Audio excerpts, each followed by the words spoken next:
نوجوان کا مزید سامنا کرنا اب اس کے لیے ممکن نہیں تھا۔ وہ خاموشی سے دوسرے کمرے میں جا کر ایک آرام دہ کرسی پر ڈھیر ہو گیا۔ وہ اب جلد از جلد اس مصیبت سے چھٹکارا چاہتا تھا۔ 15-20 منٹ تک وہ اس پوزیشن میں بیٹھا رہا۔ اسے حیرت ہو رہی تھی کہ وہ اس نوجوان کے لیے ہمدردی کیوں محسوس کرنے لگا ہے۔ وہ چاہتا تھا کہ یہ نوجوان زندہ رہے، لیکن اسے علم تھا کہ اس کی قیمت اسے اپنی موت کی صورت چکانی پڑے گی۔ پھر وہ کیا کرے، کدھر جائے؟ وہ خود کو بڑا کمزور محسوس کرنے لگا تھا۔ اچانک ہی فلیٹ کے دروازے پر ہونے والی مخصوص دستک نے اسے چونکا دیا۔ اس کا دوسرا ساتھی اندر آنا چاہتا تھا۔ رات بہت دیر ہو چکی تھی، میرے خیال سے اب زیادہ انتظار ممکن نہیں، اس کے ساتھی نے کہا۔ یعصوب نے اس کی طرف استفہامیہ نظروں سے دیکھا۔ اگر کامیابی نہ ملی تو ہمیں اس کی چھٹی کروا دینی چاہیے۔ فلیٹ کل تک ہمارے پاس ہے اور ہم اندھیرے میں ہی اس کی لاش ٹھکانے لگا سکتے ہیں، اس کے ساتھی نے بتایا، جو ایک عرصے سے یہاں پیرس میں ایک قبر کے ساتھ یہاں موجود تھا۔ یعصوب نے اس کی بات کا کوئی جواب نہ دیا اور خاموشی سے باہر آ گیا۔ یہ اس کی خوش قسمتی تھی کہ اس کے اندر ہونے والی کشمکش کا احساس اس کے ساتھی کو نہیں ہو سکا، ورنہ وہ اس فلسطینی سے پہلے اسے مار ڈالتا۔ یعصوب باہر پہلے سے مخصوص جگہ پر چھپ کر بیٹھا رہا۔ یہ اس کی خوش قسمتی تھی کہ اس کے ساتھی نے ہی اس نوجوان کی چھٹی کروا دی، لیکن مرنے سے پہلے اس نے زبان نہیں کھولی تھی۔ یعصوب کے دونوں مقامی ساتھیوں نے اس کی لاش کو اپنی گاڑی میں رکھا اور اسے ٹھکانے لگانے لے گئے۔ اس روز دوپہر کی فلائٹ سے وہ تل ابیب آ گیا، جہاں اس کی ماں زندگی کی آخری گھڑیوں میں اس کی منتظر تھی۔ تیسرے روز اس کی ماں مر گئی اور ماں کی موت نے اسے کچھ زیادہ ہی سوگوار کر دیا۔ اس کی ماں نے صرف اس کے لیے شادی نہیں کی تھی، ورنہ تو اس کے لیے کسی مرد کو حاصل کرنا معمولی بات تھی۔ اس کی ماں ایک خوبصورت اور سلیقہ مند عورت تھی۔ اپنی ماں کو کھونے کے بعد وہ خود کو اکیلا محسوس کرنے لگا تھا۔ آفس کی طرف سے اسے 8-10 روز تک غم غلط کرنے کا موقع دینے کے بعد ایک روز طلب کر لیا گیا، اور اس وقت وہ اپنے ایک اعلیٰ افسر کے سامنے موجود تھا۔ ان سے ملو، مسٹر اہلووالیہ۔ اس کے افسر اعلیٰ نے وہاں پہلے سے موجود ایک انڈین سے اس کا تعارف کروایا۔ اگر وہ اس کا کوئی اور نام بھی بتاتا تو بھی یعصوب سمجھ سکتا تھا کہ یہ شخص بہرحال انڈین ہے۔ اس کے خد و خال یعصوب سے ہی ملتے جلتے تھے۔ ہیلو، یعصوب نے اپنا نام لیتے ہوئے ہاتھ آگے بڑھایا۔ تم جانتے ہو یعصوب کہ ہم جو پروجیکٹ پاکستان میں پہلے اکیلے کر رہے تھے، وہ اب اپنے بھارتی دوستوں کی مدد سے کریں گے۔ یہ ہمارا اور ان کا معاہدہ ہے کہ اپنے مشترکہ دشمن کے خلاف متحد ہو کر جنگ لڑیں گے۔ اس سے پہلے ہم نے کشمیر میں اپنے دوستوں کی مدد کی ہے، اور اب ان کی درخواست پر تمہیں ان کی مدد کے لیے بھیجا جا رہا ہے۔ تمہیں پاکستان میں کام کرنا ہوگا یا پھر جیسے ہم پلان کریں۔ مجھے امید ہے کہ موساد کا ایک کیسا عظیم اسرائیل کے نام کو دھبا نہیں لگنے دے گا، گوریان نے اسے کہا، جس کے بعد اہلووالیہ اور گوریان باری باری سے بریفنگ دیتے رہے، اور یہ سلسلہ شام ہونے تک جاری رہا۔ اگلے روز اسے ایک خصوصی فلائٹ میں بھارت جانا تھا، جس سے پہلی علیحدگی میں اسے یہ بات اچھی طرح سمجھا دی گئی تھی کہ موساد کا پہلا اصول ہے دھوکہ دو اور اپنا الو سیدھا کرو، اور اپنا الو سیدھا کرنے کے لیے دشمن ہی نہیں دوست کو بھی دھوکہ دیتے رہو۔ اسے بتایا گیا تھا کہ وہ کوئی کام اپنی ہائی کمان سے مشورے کے بغیر ہرگز نہیں کرے گا، اور صرف وہی کرے گا جس کا حکم دیا جائے گا۔ بظاہر اسے را کی کمان میں دے دیا گیا تھا، لیکن موساد سے منسلک ہر ایجنٹ یہ جانتا تھا کہ آفس موساد کا کوئی ورکر کسی اور آفس کا ورکر کبھی نہیں بنتا۔ ان کے لیے CIA یا یورپ کی کوئی بھی انٹیلیجنس ایجنسی کوئی حیثیت نہیں رکھتی تھی۔ گو کہ ان کے کاروباری مراسم ان ایجنٹوں سے بہت مضبوط تھے، لیکن اپنے مطلب کی حد تک۔ وہ دوست بن کر یا دشمن بن کر ہر طرح اپنا کام نکال لیا کرتے تھے۔ یہی ان کی کامیابی کا راز تھا، کیونکہ CIA اور برٹش انٹیلیجنس ایجنسی کے ساتھ وہ کافی دیر سے کام کر رہے تھے، اس لیے کم از کم ان دونوں ایجنسیوں کو ان پر کبھی اعتماد نہیں رہا تھا۔ جہاں تک جرمنی اور سیکنڈ یونین ممالک کا تعلق تھا، ان سے موساد محدود پیمانے پر ڈیلنگ کرتی تھی۔ وہ کہ ان کی ورکنگ ریلیشن شپ CIA سے شاندار تھی، لیکن CIA کا ہر ایجنٹ جانتا تھا کہ یہ صرف ان کی خام خیالی ہے۔ موساد کے لوگ تو اپنے دوست نہیں تھے، ان سے ہر وقت یہ امید رکھی جا سکتی تھی کہ وہ کام نکالنے کے لیے اپنے آپ کو بھی دھوکہ دے سکتے ہیں۔ یعصوب کے لیے تو بلی کے بھاگو جیسے چھینکا ٹوٹا۔ اس نے خدا کا شکر ادا کیا کہ اس کی مراد برائی۔ یہ تو اچھا ہوا کہ بھارت کے متعلق اس نے کبھی اپنے خصوصی جذبات آفس پر ظاہر نہیں کیے تھے۔ ورنہ تو شاید وہ ساری زندگی اپنے طور پر بھی کبھی بمبئی نہ جا سکتا تھا۔ اس کے بچپن کی یادوں سے متعلق گو کہ اکیڈمی میں داخلہ لیتے وقت اس سے متعدد سوالات گھما پھرا کر کیے گئے تھے، لیکن اس نے کمال ہوشیاری سے کبھی ان لوگوں کو یہ احساس نہیں ہونے دیا تھا کہ وہ بھارت سے متعلق کوئی خصوصی جذبات رکھتا ہے۔ وہ اول آخر یہودی اور اسرائیلی تھا، اس کے علاوہ اس کی کوئی شناخت نہیں تھی۔ اسے عظیم یہودی سلطنت کے قیام کے لیے ساری دنیا سے ٹکرانا تھا، ساری دنیا کو فتح کرنا تھا۔ یہودیوں کے بقول کیونکہ وہ خدا کی برگزیدہ قوم کا قابل فخر سپوت تھا اور ساری دنیا پر حکومت کرنا اس کا حق تھا۔ انہیں آفس کی طرف سے حکم تھا کہ اپنی صبح کا آغاز اور شام کا اختتام انہوں نے اس عزم پر کرنا ہے، اور وہ ایسا ہی کرتے تھے۔ اگلے روز وہ اہل و والیہ کے ساتھ بمبئی آ گیا، جہاں اب چوہان کو اس سے نتھی کیا گیا تھا۔ چوہان کو بھی پہلے سے بریفنگ دے کر یہ بات اچھی طرح سمجھا دی گئی کہ اس نے یعصوب کو ہرگز ناراض ہونے کا موقع نہیں دینا۔ اسے سختی سے ہدایت کی گئی تھی کہ اگر یعصوب کو کبھی یہ شک گزرے کہ اس کی نگرانی کی جا رہی ہے تو اپنا سارا سیٹ اپ ختم کر دیا جائے۔ یعصوب کے آزادانہ گھومنے پھرنے کا خطرہ تو مول لے سکتی تھی، لیکن یہ بات ان کے لیے بہت نقصان دہ ہوتی کہ یعصوب کو ان پر اپنی نگرانی کا شک گزرتا۔ دوپہر تک کا وقت چوہان نے اس کے ساتھ گزارا، پھر اس کے لیے پاکستان سے متعلق کچھ فلمیں چھوڑ کر چلا گیا۔ یہ وہ فلمیں تھیں جو را کے ایجنٹوں نے پاکستانی غداروں کی مدد سے تیار کی تھیں۔ ان فلموں میں بطور خاص پاکستان کے security system, counter intelligence system اور ممکنہ پیش بندیوں کی نشاندہی کی گئی تھی۔ اکیڈمی میں اسے پاکستان کا خصوصی مضمون پڑھایا گیا تھا۔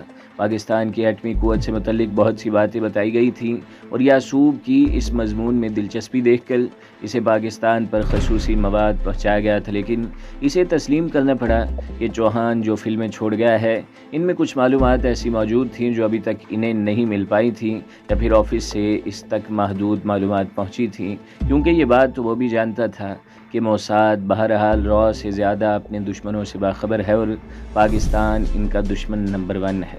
یہ بات اسے اب تک درجنوں مرتبہ بتائی گئی تھی۔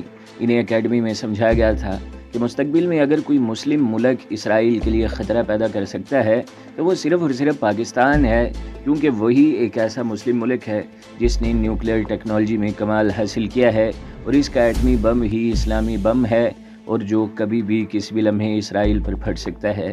ایران، شام، عراق اور سعودی عرب سے متعلق بھی وہ کسی خوش فہمی کا شکار نہیں ہے، لیکن پاکستان کو وہ ہمیشہ نمبر 1 دشمن سمجھتے ہیں۔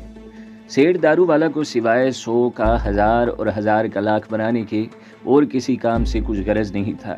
اس کی زندگی کا مقصد پیسے کمانا، اور وہ پیسے کما رہا تھا۔ یہ بزنس جو آج کروڑوں کا تھا، آج سے 40 سال پہلے اس کے باپ نے چند 100 روپوں سے شروع کیا تھا۔ سیٹھ نے زندگی میں کبھی نہیں سوچا تھا کہ اسے بزنس قائم رکھنے کے لیے سیاست بھی کرنی پڑے گی۔ وہ تو ایک بات جانتا تھا کہ دام بنائے کام۔ آج تک اس نے کوئی لفڑا نہیں پالا تھا۔ جب کبھی کسی سرکاری محکمے سے اس کا پھڈا ہوا، اس نے متعلقہ بندے کو اپروچ کیا، اس کی مٹھی گرم کی اور مسئلہ حل کروا لیا، لیکن گزشتہ 3 سال سے وہ عجیب مخبصے میں پھنس گیا تھا۔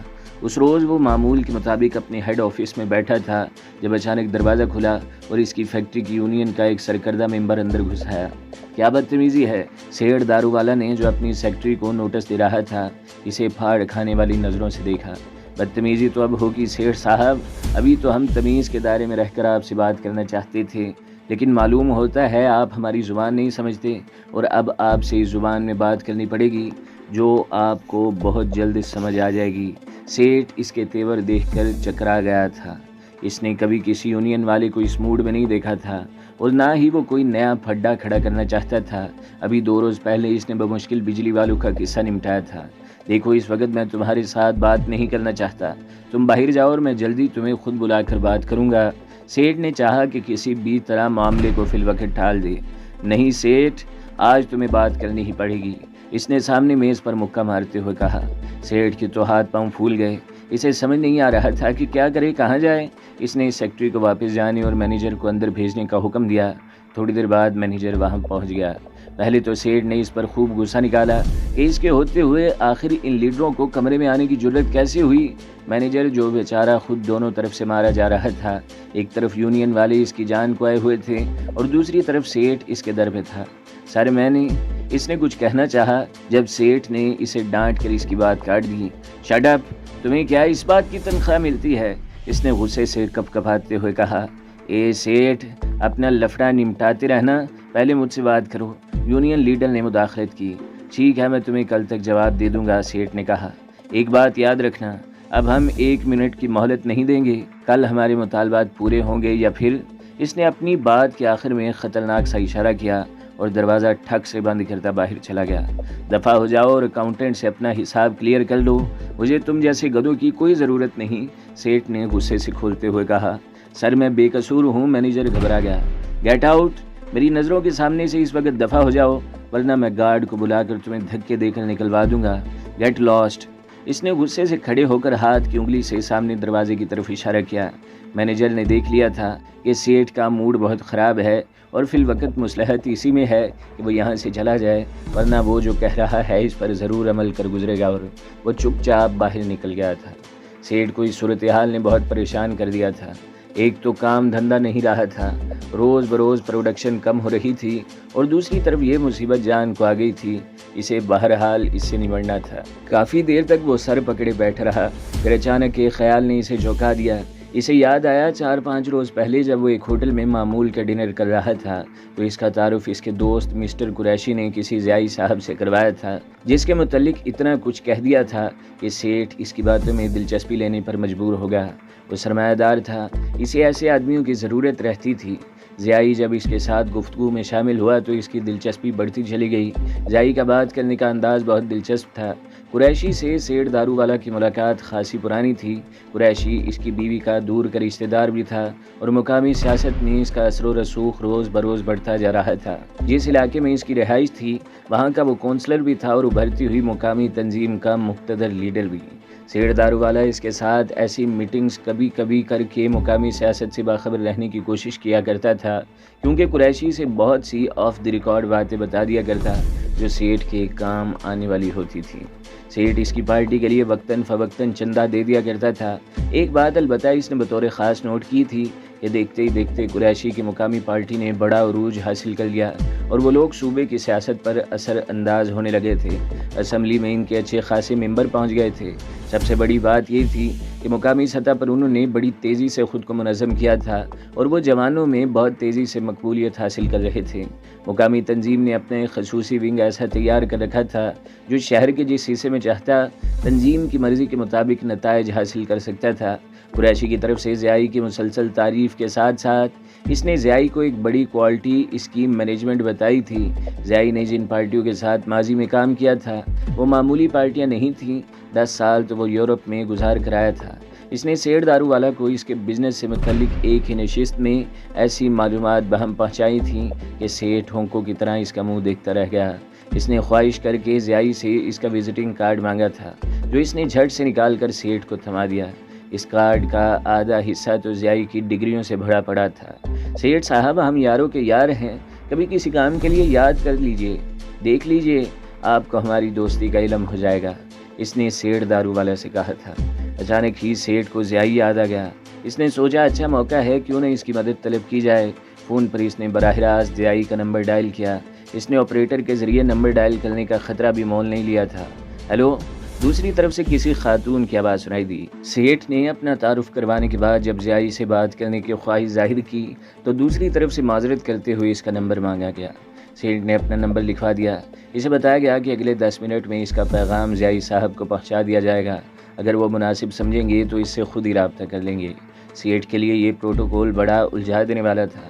اس نے فون وہیں کریڈل پر پٹخا اور کافی کا کپ منگوا کر اپنے ضعیف اکاؤنٹنٹ کو طلب کر لیا جو اگلے ہی لمحے اس کے سامنے کھڑا تھا۔ اگر ان حرام خوروں کے مطالبے پورے کروں تو کتنا فالتو روپیہ جائے گا؟ اس نے سیدھا سوال کیا۔ اکاؤنٹنٹ شاید پہلے ہی سے اس سوال کے جواب کی تیاری کر کے آیا تھا۔ 70 لاکھ کے لگ بھگ رقم فالتو جائے گی، اس نے فوراً ہی جواب دیا۔ ہاں، سیٹھ نے لمبا سانس لیا اور اس سے حساب سمجھنا شروع کر دیا۔ اچانک ہی اس کے خصوصی نمبر کی گھنٹی بجی۔ یہ نمبر اس نے تھوڑی دیر پہلے ہی ضیائی کے لیے چھوڑا تھا۔ اس نے فون اٹھایا۔ دوسری طرف سے کسی نے براہ راست اس سے متعلق پوچھا اور فوراً پہچانا گیا کہ یہ ضیائی ہے۔ تم چلو، اس نے فون پر ہاتھ رکھ کر اپنے اکاؤنٹنٹ سے کہا جس نے مؤدب ویٹروں کی طرح سر جھکائے ہوئے اس کے حکم کی تعمیل کی۔ ضیائی صاحب، فون پر زیادہ تفصیل سے بات نہیں ہو سکے گی، آپ اگر مناسب سمجھے تو میرے پاس تشریف لے آئیے، اس نے چھوٹتے ہی کہا۔ ٹھیک ہے سیٹھ صاحب، آخر آپ قریشی صاحب کے اور ہمارے مشترکہ دوست ہیں اور آپ نے یاد ہی پہلی مرتبہ کیا ہے، بتائیں کب آؤں؟ ضیاء نے بے تکلفی سے کہا۔ کیا ابھی ممکن نہیں؟ سیٹھ کی پریشانی تو بہت بڑی تھی۔ آل رائٹ، میں 1 گھنٹے میں پہنچتا ہوں، یہ کہہ کر اس نے فون بند کر دیا اور اگلے 1 گھنٹے کے بعد دونوں ایک دوسرے کے سامنے موجود تھے۔ سیٹھ نے اس کی آمد کے ساتھ ہی اپنے آپریٹر اور سیکرٹری سے کہہ دیا تھا کہ اس کے اگلے حکم تک کوئی فون کال نہ ملائی جائے تاکہ کسی کو ڈسٹرب کرنے کا موقع نہ ملے۔ دونوں حیران تھے، سیٹھ نے ایسی ہدایت آج سے پہلے کبھی نہیں دی تھی۔ سیٹھ دارو والا نے بظاہر تو نارمل رہتے ہوئے اپنا مسئلہ بیان کیا، لیکن ضیاء نے اس کے اندر پھنکارتے خوف کو بخوبی جان لیا تھا اور یہ اندازہ بھی بخوبی لگا لیا تھا کہ ان کا چلایا تیر عین نشانے پر لگا ہے۔ سیٹھ کے فرشتوں کو بھی اس بات کا علم نہیں تھا کہ یونین کے جو گنڈے اس کی جان کے در پہ ہو رہے تھے اور جن کے ہاتھوں وہ اتنا پریشان تھا، وہ کوئی اور نہیں بلکہ مقامی تنظیم کے خصوصی ونگ کے لوگ تھے جنہیں ایسے ہی کاموں کے لیے استعمال کیا جاتا تھا۔ سیٹھ صاحب، آپ کے مسئلہ تو بڑا گمبھیر ہے۔ واقعی مارشل لا کے بعد سے جو سول حکومتیں بنی ہیں انہوں نے ان لوگوں کے دماغ کو زیادہ ہی خراب کر دیے ہیں۔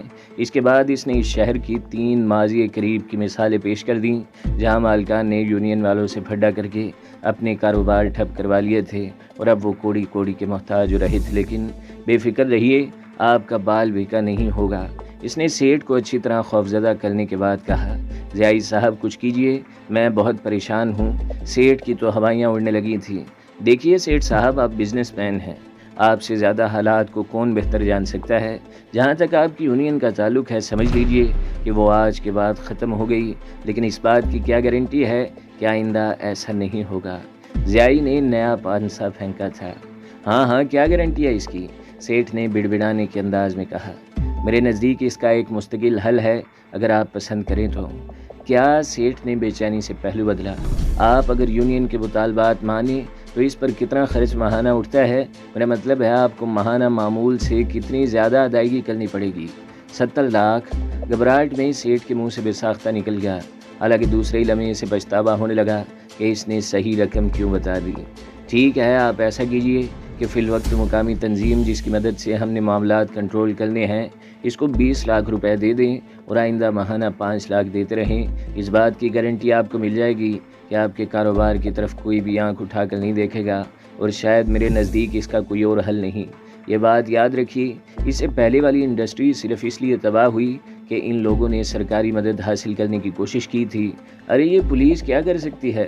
کچھ نہیں، آئے دن شہر میں بم دھماکے ہو رہے ہیں، ڈکیتیاں ہوتی ہیں، خون کی ہولی کھیلی جا رہی ہے، بلکہ پولیس نے اس نے اچانک ہی سیٹھ دارو والا کے سر پر ہتھوڑا چلا دیا۔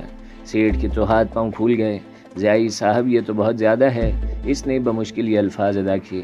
ارے آپ اسے زیادہ سمجھتے ہیں، 70 لاکھ ماہانہ کے حساب سے آپ کو سالانہ 8 کروڑ 40 لاکھ روپے ادا کرنے پڑیں گے، اور اس بات کی کیا گارنٹی ہے یہ لوگ اس پر مطمئن ہو جائیں؟ ایک مرتبہ آپ نے ان کے مطالبات مان لیے تو نئے مطالبات سامنے آئیں گے، پھر اور نئے سامنے آئیں گے، اور یہ سلسلہ تب تک جاری رہے گا جب تک آپ دیوالیہ نہ ہو جائیں۔ اور دوسری طرف ایک سال میں صرف 60 لاکھ، وہ بھی 5 لاکھ ماہانہ، یہ 20 لاکھ تو ایک دفعہ ہی دینے ہیں۔ دیکھ لیجئے سیٹھ صاحب، گیند آپ کے کوٹ میں ہے، یہ بدمعاش لوگ ہیں، ان سے ٹکر لینا مناسب نہیں ہوگا۔ ان سے صرف اس شہر میں اگر کوئی نمٹ سکتا ہے تو وہ صرف مقامی تنظیم ہے اور کوئی نہیں۔ اس نے اس طرح سیٹھ کے سامنے صورتحال کی بھیانک تصویر پیش کی تھی کہ سیٹھ صاحب کے لیے سوائے اس کی بات تسلیم کرنے کے اور کوئی چارہ ہی باقی نہیں رہا تھا۔ واقعی ضیاء نے صحیح کہا تھا کہ ان لوگوں سے ٹکر لے کر وہ سوائے اپنی قبر اپنے ہاتھوں کھودنے کے اور کوئی کارنامہ انجام نہیں دے سکتا۔ یہ تو گنڈے موالی تھے، نہ جانے کیا کر گزرے۔ سیٹھ صاحب کو بہرحال اس شہر میں رہنا تھا اور یہیں اپنا دھندا بھی کرنا تھا۔ قریشی کے ذریعے اسے بہت سی آف دی ریکارڈ باتوں کا علم ہوتا رہتا تھا، جن میں ایک بات یہ بھی تھی کہ اس شہر کا شاید ہی کوئی پولیس آفیسر ایسا ہوگا جو کوئی بھی قانونی یا غیر قانونی کارروائی مقامی تنظیم کی لیڈرشپ سے اجازت لیے بغیر نہیں کیا کرتے تھے۔ چلو اس طرح ان لوگوں سے تعلق تو قائم رہے گا، اسے سیاست میں تو حصہ لینا تھا، لیکن یہ بہرحال دوسری سیاست تھی اور سیاستدانوں کے ساتھ تعلقات بنا کر ہی وہ یہاں اپنی ساکھ قائم رکھ سکتا تھا۔ ٹھیک ہے ضیاء صاحب، مجھے منظور ہے، وہ کہ میرے معاشی حالات اس کی اجازت نہیں دیتے کہ میں آپ کی ڈیمانڈ پوری کر سکوں، کیونکہ حالات کا علم آپ کو بھی ہے، لیکن اس بات کی کیا گارنٹی ہے کہ میرا کام پھر کبھی نہیں بگڑے گا؟ سیٹھ نے ضمانت حاصل کرنی چاہیے۔ یا آپ مجھ پر چھوڑ دیں، بلکہ میرا مشورہ یہ ہے کہ آپ میری مستقل خدمات بھی لے سکتے ہیں، میرے پاس تجربہ بھی ہے اور آج کل فراغت بھی۔ گھبرائیے نہیں، میں آپ کو مجبور نہیں کر رہا، لیکن آپ کو ایک گارنٹی دیتا ہوں کہ آپ مجھے جو تنخواہ دیں گے میں آپ کو اس سے 10 گنا زیادہ کارآمد ثابت ہوں گا۔ یوں بھی آپ کو ایک اچھے مینیجر کی ضرورت رہے گی مستقبل میں، جو آپ پر کوئی دباؤ نہ آنے دے اور تمام پریشر خود ہی برداشت کرتا رہے۔ اگر آپ یہ سمجھتے ہیں کہ پرانے مینیجر کی چھٹی کروانے سے کوئی مسئلہ پیدا ہوگا تو یہ بات بھول جائیے، ایسا ہرگز نہیں ہوگا۔ اس نے اگلی بات بھی سنا دی۔ سیٹھ عجیب تذبذب کا شکار تھا۔ بظاہر تو یہ بندہ بہت کام کا دکھائی دے رہا تھا، جس نے پہلی ملاقات میں اس کا مسئلہ بھی حل کر دیا تھا، اور یہ بھی اچھی طرح سمجھ رہا تھا کہ اسے نوکری کی کوئی ایسی خاص ضرورت بھی نہیں، وہ خود بہت سے نوکر رکھ سکتا تھا۔ ٹھیک ہے مسٹر ضیائی، امید ہے ہم مستقبل میں اچھے دوست ثابت ہوں گے۔ سیٹھ نے اٹھ کر اس کی طرف ہاتھ بڑھایا تھا۔ ضیائی نے گرم جوشی سے دبا کر اس کی ہاں میں ہاں ملائی۔ تھینک یو سر، آپ آج کے بعد کسی بھی معاملے پر پریشان نہیں ہوں گے، اس بات کی گارنٹی میں آپ کو دیتا ہوں، ضیائی نے کہا، اور وہ تھوڑی دیر بعد چلا گیا تھا۔